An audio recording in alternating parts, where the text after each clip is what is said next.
Okay, bismillahirrahmanirrahim. Assalamualaikum warahmatullahi wabarakatuh. Okay, apa khabar semua anak-anak murid?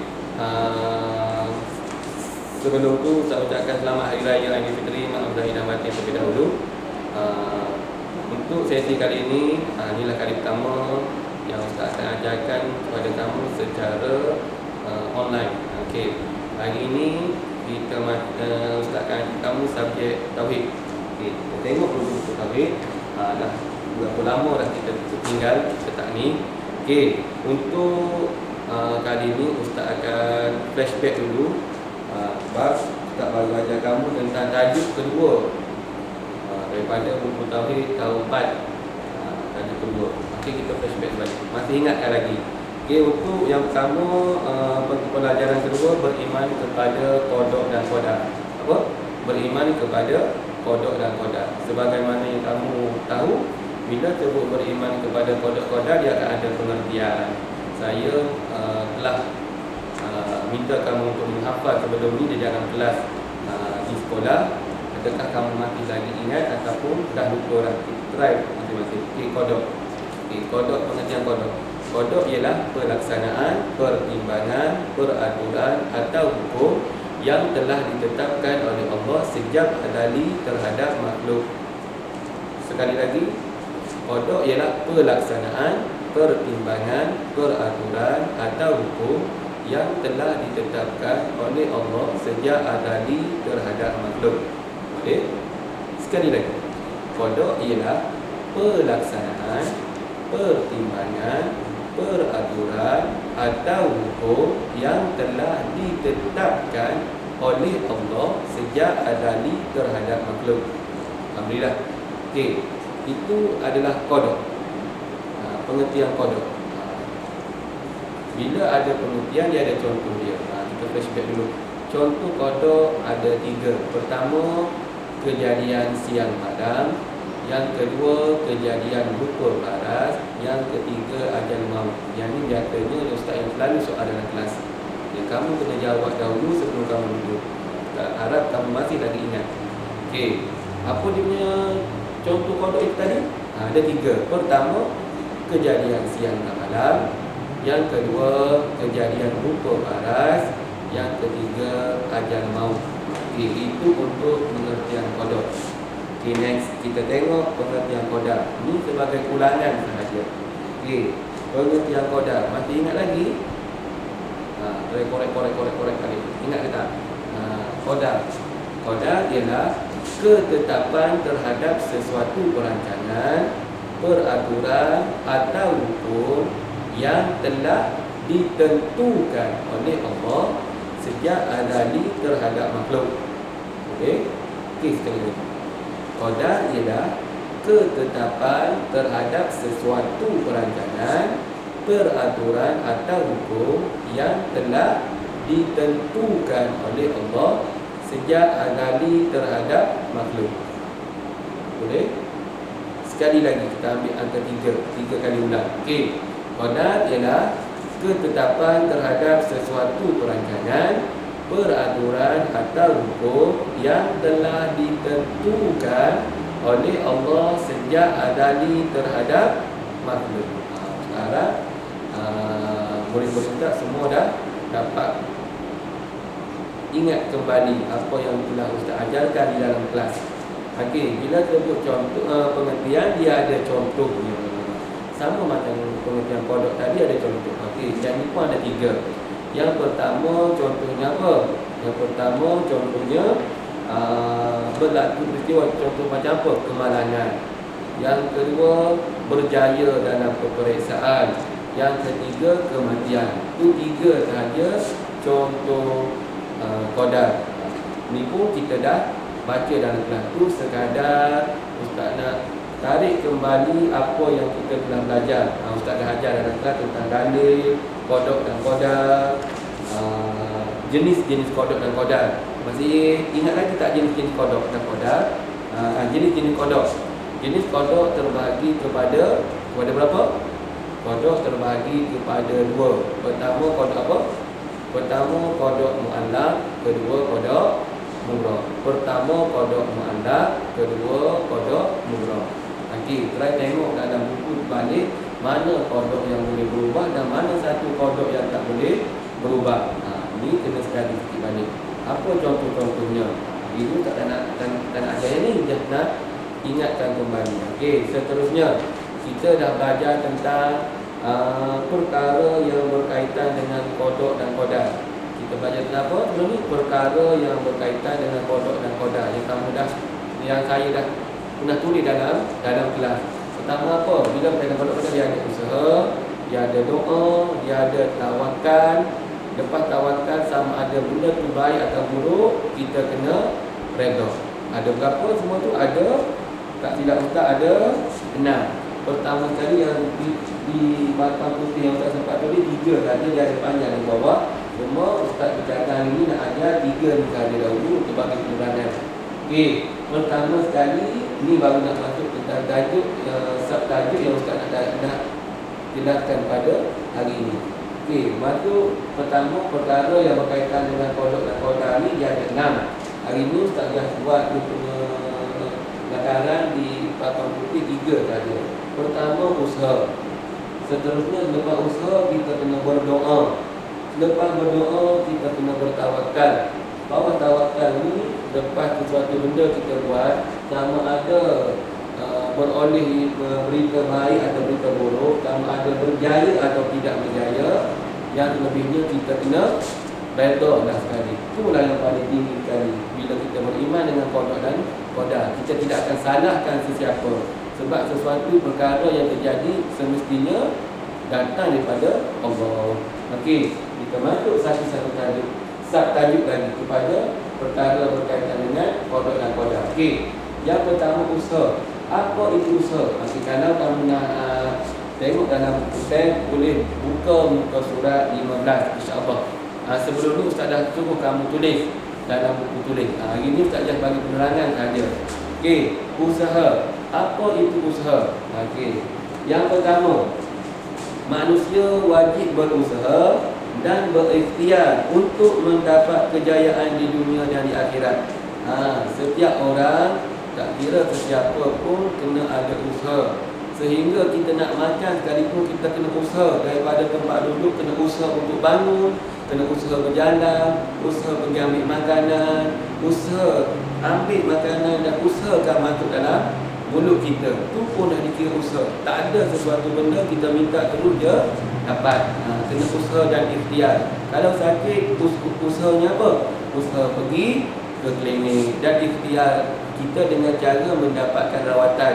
Walaupun dengan mendapat rawatan tu bukannya secara automatik kita akan sembuh. Tak. Sebab tu ikhtiar kita saja. Sebab ubat bukan penyembuh. Yang menyembuh hanyalah Allah. Ikhtiarnya kena jumpa doktor bila kita sakit. Itu sahaja. Okey. Baca sekali lagi. Manusia wajib berusaha dan berikhtiar untuk mendapat kejayaan di dunia dan di akhirat. Dunia pun kena usaha, lebih-lebih lagi nak ke akhirat. Usaha macam mana? Usaha dengan mencari ilmu. Penuhkan dada-dada kamu tu dengan ilmu. Tu bila kita dah ada ilmu, mana benda baik, mana benda buruk, mana benda yang tak boleh buat, mana benda yang boleh buat, kita ada panduan. Sebagaimana datang ke sekolah, sebelum ni tak ada panduan, sekalipun datang sekolah dengan adanya peraturan, adanya disiplin, kita tahu apa benda yang kita boleh buat, apa benda yang tak boleh buat. Itu pun usaha juga. Okey, seterusnya Allah telah menjanjikan balasan yang setimpal dengan usahanya kepada orang yang rajin berusaha. Orang buat banyak akan dapat banyak. Itulah ganjarannya. Buat baik banyak, dapat balasannya banyak. Faman ya'mal mithqala dzarratin khairan yarah. Sesiapa yang membuat sesuatu kebaikan walaupun sebesar darah akan dinampakkan oleh Allah nanti. Sebab tu setiap benda baik seharusnya kita berlumba-lumba lah untuk membuat kebaikan. Sebab tak akan, walaupun tak ada sesiapa yang nampak, tapi Allah akan nampak. Okey, seterusnya manusia tidak boleh berputus asa dalam hidup.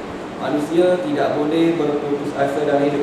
Bila kita dah usaha, kita dah buat sesuatu, kita dah usaha, dah baca buku, dah Tapi bila tak capai kejayaan, kita tak boleh berputus asa. Mungkin itulah salah satu ujian yang Allah nak tentukan kepada kita. Jadi kita tak boleh berputus asa sebab kita beriman kepada Allah dan qadar. Ada setengah manusia yang lain yang tak beriman, bila diuji Allah sampai ke bunuh diri. Jadi kita orang Islam ni, kita ada pegangan kita tak akan buat sesuatu perkara yang melampaui batas sebab kita ada ikatan kita ada panduan hidup kita. Itu berkaitan dengan usaha. Seterusnya Ustaz akan masuk doa. Doa. Kita akan masuk tentang doa. Selepas usaha kita kena berdoa. Tak boleh usaha saja tak ada doa. Tak boleh berdoa usaha saja tak ada doa. Sebelum masuk doa, dia ada dalam buku teks, dia ada dalil. Nanti kamu boleh bacakan dalil dan bacakan dia punya maksudnya sekali. Tak terus kepada doa. Apa itu doa? Doa merupakan senjata orang mukmin, senjata orang mukmin. Kita walaupun tak ada senjata di sudut nampak pandangan, tapi senjata kita doa. Sebab apa? Hubungan rapat kita dengan Allah.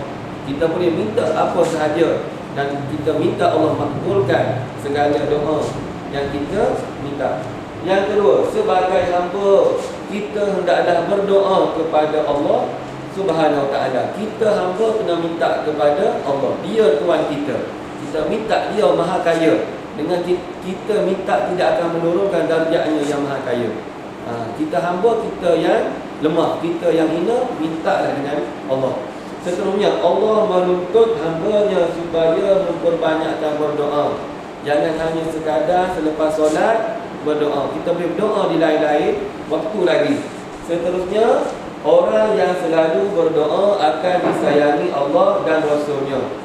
Yang seterusnya, Allah akan menerima doa setiap orang yang meminta kepadanya dengan hati yang ikhlas. Sebaik-baiknya kita cuba ikhlaskan hati dalam berdoa. Mintalah seberapa banyak perkara yang kamu nak minta. Okey, seterusnya, lepas berdoa dia ada muka surat 18,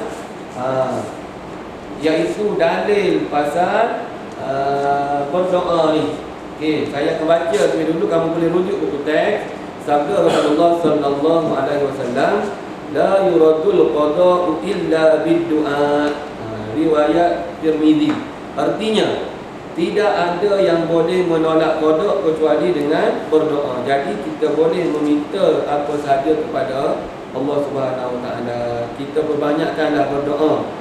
Jadi jangan kurang berdoa. Kadang-kadang selesai solat kita tak berdoa pun. Assalamualaikum warahmatullahi, Assalamualaikum warahmatullahi, terus je bangun. Tak sempat pun nak baca ayat kursi. Okey, selepas berdoa, dah usaha kita kena minta dengan Allah dengan cara berdoa. Seterusnya kita kena bertawakal. Dah usaha dah. Dah usaha dah berdoa dah. Apa seterusnya peranan kita? Okey, tawakal ni apa? Buka surat 19. Boleh rujuk buku teks. Okey, tawakal bermaksud berserah diri kepada Allah setelah berusaha, bukan bertawakal dengan tidak berusaha. Dengan usaha dahulu, dah berdoa dulu, baru bertawakal. Usaha dengan bersungguh-sungguh, bukan usaha dengan main-main. Buat kerja main-main, suruh salin nota, salin main-main. Apakah kita nak bertawakal dengan tulisan kita yang tak berapa cantik tu? Tak boleh.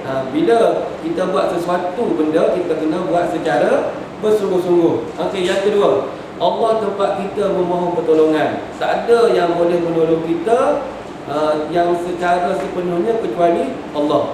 Dia sahaja. Yang ketiga, orang yang beriman perlulah bertawakal kepada Allah. Tawakal ni minta ataupun berserah diri. Kita tak boleh nak minta dengan benda lain selain daripada Allah. Benda ni kuat, benda ni hebat, guna benda tu, guna benda ni, tak boleh. Yang kita percaya Allah lah segala-galanya bagi kita, orang yang beriman. Okey, seterusnya, tawakal adalah penyerahan terakhir selepas berusaha dan berdoa. Bukan ni tawakal ni, bukan dia yang pertama, bukan tawakal dulu baru usaha dan doa. Kita kena usaha dahulu, lepas tu baru berdoa, lepas tu barulah kita boleh bertawakal. Kamu boleh tengok dalam buku teks yang color yang purple tu, manusia perlu berusaha bersungguh-sungguh dalam sesuatu pekerjaan sebelum menyerah diri kepada Allah bagi menentukan kejayaan dalam setiap usaha yang dilakukan.